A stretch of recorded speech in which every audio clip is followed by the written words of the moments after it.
Family court की सीढ़ियां उतरते हुए पीछे से आती हुई आवाज सुनकर वह ठिठक कर वहीं रुक गई। उसने पीछे मुड़कर देखा।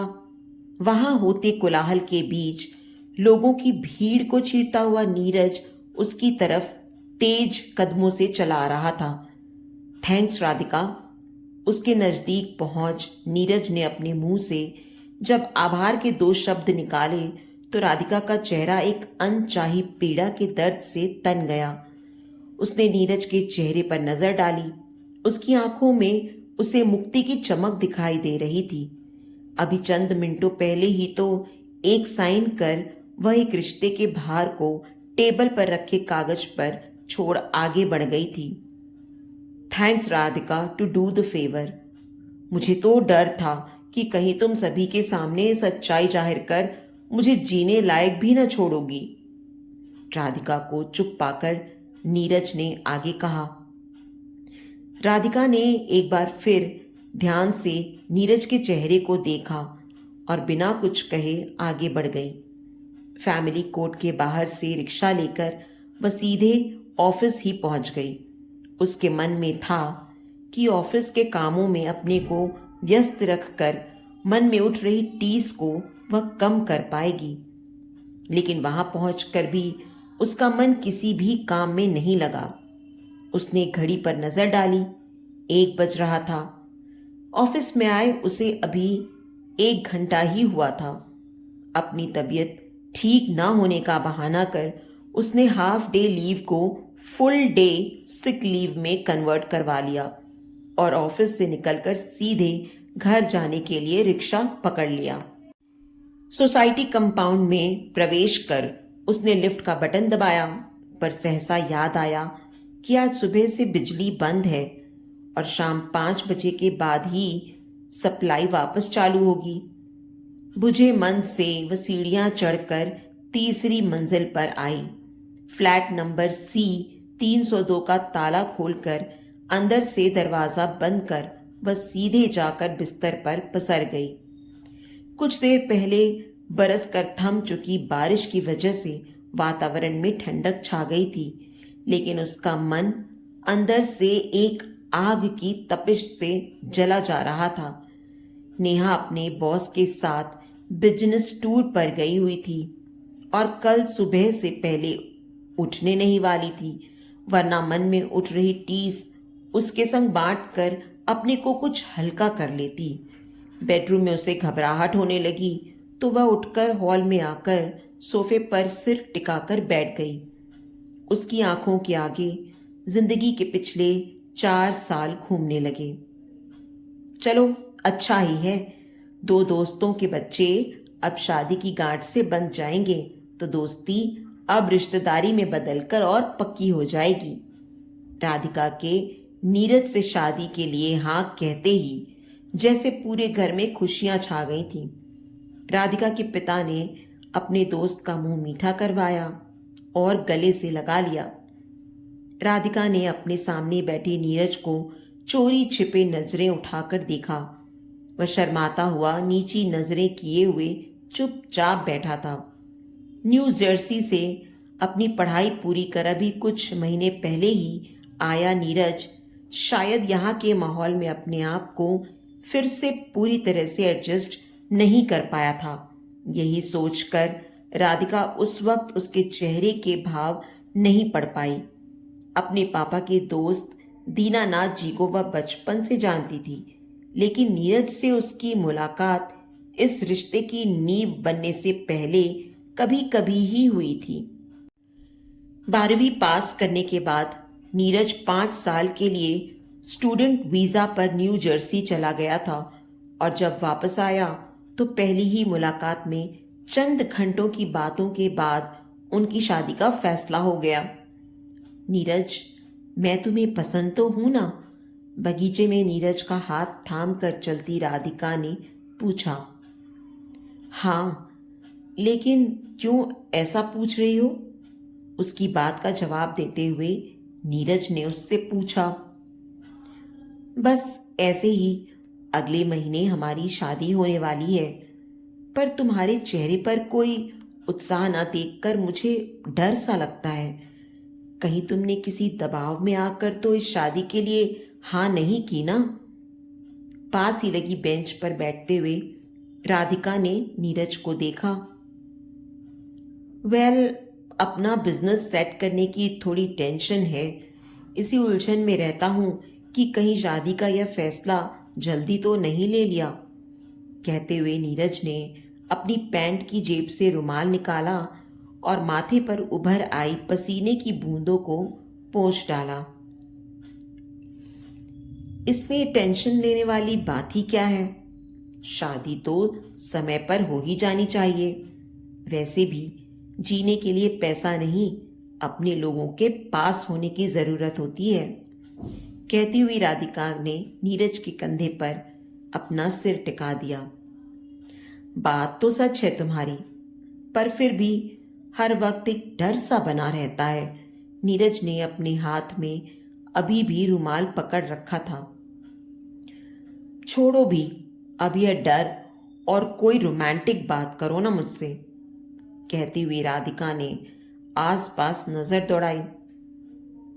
बगीचे में अधिकांश जोड़े अपनी ही मस्ती में खोए हुए थे।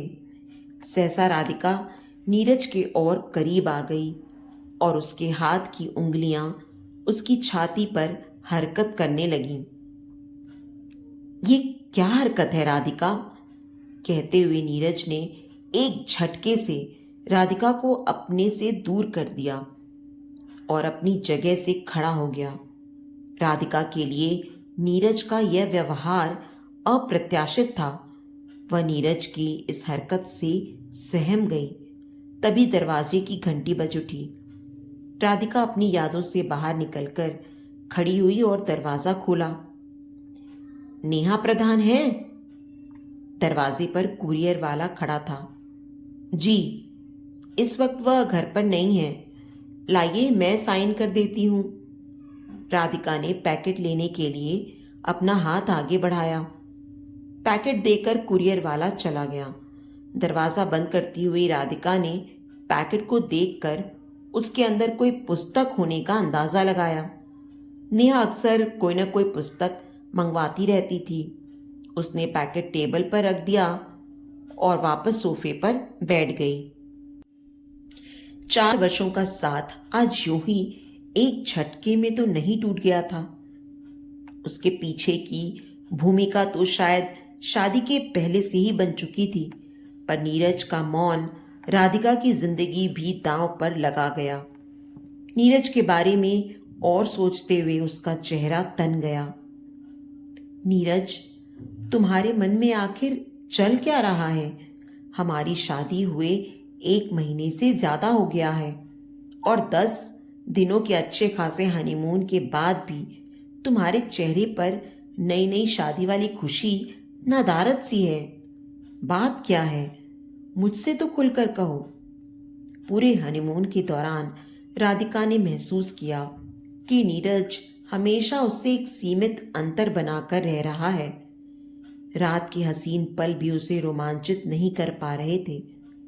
वह बस शादी के बाद की रातों को एक जिम्मेदारी मानकर जैसे तैसे निभा ही रहा था। हनीमून से लौट कर आने के बाद राधिका के चेहरे पर अतृप्ति के भाव छाए हुए थे। कुछ नहीं राधिका, मुझे लगता है हमने शादी करने में जल्दबाजी कर दी है। राधिका की बात सुनकर नीरज इतना ही बोल पाया। जनाब, अब ये सब बातें सोचने का समय बीत चुका है। बेहतर होगा हम मिलकर अपनी शादी का जश्न पूरे मन से मनाएं। राधिका ने नीरज की बात सुनकर कहा। तुम नहीं समझ पाओगे राधिका, और मैं तुम्हें अपनी समस्या समझा भी नहीं पाऊंगा। कहकर नीरज राधिका की प्रतिक्रिया की परवाह किए बिना ही कमरे से बाहर चला गया। अकेले बैठी हुई राधिका का मन बार बार पिछली बातों में जाकर अटक रहा था। लाइट भी नहीं थी जो टीवी ऑन कर अपना मन बहला पाती। तभी उसके मन में कुछ कौंधा और उसने नेहा के नाम से अभी आया पैकेट खोल लिया। उसके हाथ में किसी नवोदित लेखक की पुस्तक थी। पुस्तक के कवर पर एक स्त्री की एक पुरुष के साथ हाथों में हाथ डाले हुए मनमोहक छवि थी और उसके ऊपर पुस्तक का शीर्षक छपा हुआ था, उसके हिस्से का प्यार। कहानियों की इस पुस्तक की विषय सूची पर नजर डालते हुए उसने एक के बाद एक कुछ कहानियां पढ़नी शुरू कर दी। बच्चे के यौन उत्पीड़न और फिर उसको लेकर वैवाहिक जीवन में आने वाली समस्या को लेकर लिखी गई एक कहानी पढ़कर वह फिर से नीरज की यादों में खो गई। उस दिन नीरज बेहद खुश था। वह घर खाने पर अपने किसी विदेशी दोस्त को लेकर आया था। राधिका, 2 दिनों पहले मैं अपने जिस दोस्त की बात कर रहा था वह यह माइक है। न्यू जर्सी में हम दोनों रूममेट थे और साथ ही पढ़ते थे। नीरज ने राधिका को माइक का परिचय देते हुए कहा। राधिका ने अपने पति की बाजू में खड़े उस श्वेत वर्णीय स्निग्ध त्वचा वाले लंबे व छरहरे युवक पर नजर डाली। राधिका को पहली ही नजर में नीरज का यह दोस्त बिल्कुल पसंद नहीं आया। उसका क्लीन शेव्ड नाजुक चेहरा और उस पर सिर पर थोड़े लंबे बालों को बांधकर बनाई गई छोटी सी चोटी देखकर राधिका को आश्चर्य हो रहा था कि ऐसा लड़का नीरज का दोस्त कैसे हो सकता है। नीरज तो खुद अपने पहनावे और लुक्स को लेकर काफी कॉन्शियस रहता है। उस वक्त इस बात को नजरअंदाज कर वह इस बात पर ज्यादा कुछ न सोचते हुए खाना बनाने में जुट गई। उसी रात नीरज ने जब राधिका से सीधे सीधे तलाक लेने की बात छेड़ी तो राधिका के पैरों तले जमीन खिसक गई। लेकिन बात क्या हुई नीरज? ना हमारे बीच कोई झगड़ा है ना कोई परेशानी, सब कुछ तो बराबर चल रहा है। कहीं तुम्हारा किसी के संग अफेयर तो? रिश्तों को बांधे रखने की दुहाई देते हुए सहसा उसका मन एक आशंका से भर गया। अफेयर ही समझ लो, अब तुमसे मैं आगे कुछ और नहीं छुपाऊंगा। कहते हुए नीरज चुप हो गया। राधिका ने नीरज के चेहरे को देखते हुए उसकी आंखों में एक अजीब सी मदहोशी महसूस की। तुम क्या कहना चाहते हो नीरज? राधिका नीरज की अधूरी छोड़ी बात पूरी सुनना चाहती थी। उसके बाद नीरज ने जो कुछ उससे कहा उनमें से आधी बात तो वह ठीक से सुन ही नहीं पाई। तुम्हारे संग मेरी शादी मेरे लिए एक जुआ ही थी। मैं अपनी सारी जिंदगी इसी तरह कश्मकश में गुजार देता, पर अब यह कुछ नामुमकिन सा लगता है राधिका। बेहतर होगा हम अपने अपने रास्ते अलग अलग ही तय करें। नीरज से शादी टूटने से पहले कहे गए आखिरी वाक्य उसके दिमाग में बार बार कौंधने लगे। राधिका ने कमरे की लाइट बंद कर दी और चुपचाप लेटकर सारी रात अपनी बर्बादी पर आंसू बहाती रही। अब एक ही घर में नीरज के साथ रहते हुए वह अपने आप को एक अजनबी महसूस कर रही थी। अपने मन की बात राधिका को जताकर जैसे नीरज के मन का भार हल्का हो चुका था, लेकिन राधिका जैसे मन पर एक अनचाहा भार लेकर जी रही थी। जब उसके मन का भार असहनीय हो गया तो वह नीरज के घर की दहलीज छोड़कर अपने पिता के घर आ गई। फिर जो हुआ वह आज के दिन में परिणत होकर उसके सामने खड़ा था। कानूनी तौर पर वह भले ही नीरज से अलग हो चुकी थी, लेकिन नीरज की सच्चाई और उसके द्वारा दी गई अनचाही पीड़ा अब भी उसके मन के कोने में कैद थी, जिसे वह चाहकर भी किसी से बयान नहीं कर सकती थी। घर में बैठे बैठे अकेले घुटन होने की वजह से वह घर लॉक कर बाहर निकल गई और एमजी रोड पर स्थित मॉल में दिल बहलाने के लिए चक्कर लगाने लगी। रात देर से नींद आने की वजह से सुबह उसकी नींद देर से ही खुली। वैसे भी आज उसका वीकली ऑफ होने से ऑफिस जाने का कोई झंझट नहीं था। उसने उठकर समाचार सुनने के लिए टीवी ऑन ही किया था कि डोर बेल बज उठी। हाय राधिका, हाउ आर यू? दरवाजा खुलते ही नेहा राधिका से लिपट गई। मैं ठीक हूं, तेरा टूर कैसा रहा? राधिका के चेहरे पर एक फीकी सी मुस्कान तैर गई। बॉस के साथ टूर हमेशा ही मजेदार रहता है। वैसे भी अब जिंदगी ऐसे मोड़ तक पहुंच गई है जहां से वापस लौटना संभव ही नहीं। यह टूर तो एक बहाना होता है एकांत पाने का। कहती हुई नेहा सोफे पर पसर गई। राधिका ने रिमोट उठाकर चुपचाप न्यूज चैनल शुरू कर दिया। सुन, कल तेरी आखिरी सुनवाई थी ना फैमिली कोर्ट में, क्या फैसला आया? नेहा ने राधिका को अपने पास खींचते हुए उससे पूछा। फैसला तो पहले से ही तय था, बस साइन ही तो करने जाना था, राधिका ने बुझे मन से जवाब दिया। लेकिन तूने अभी तक नहीं बताया कि आखिर ऐसा क्या हुआ जो तूने नीरज से अलग होने का फैसला ले लिया। पिछले 1 साल से साथ रहने के बावजूद राधिका ने अपनी जिंदगी का एक अधूरा सच नेहा से अब तक छिपाए रखा था। भारत की न्याय प्रणाली में एक ऐतिहासिक फैसला सेक्शन 377 के तहत अब गे और लेस्बियन संबंध वैध। तभी टीवी स्क्रीन पर आती ब्रेकिंग न्यूज देखकर राधिका असहज हो गई। स्ट्रेंज, नेहा ने न्यूज पर अपनी छोटी सी प्रतिक्रिया जताते हुए राधिका से फिर से पूछा। तूने बताया नहीं राधिका, कुछ तो कारण रहा होगा ना? बस समझ ले, कल उसे एक अनचाहे रिश्ते से कानूनी तौर पर मुक्ति मिली और आज उस मुक्ति की खुशी मनाने का मौका भी उसी कानून ने उसे दे दिया।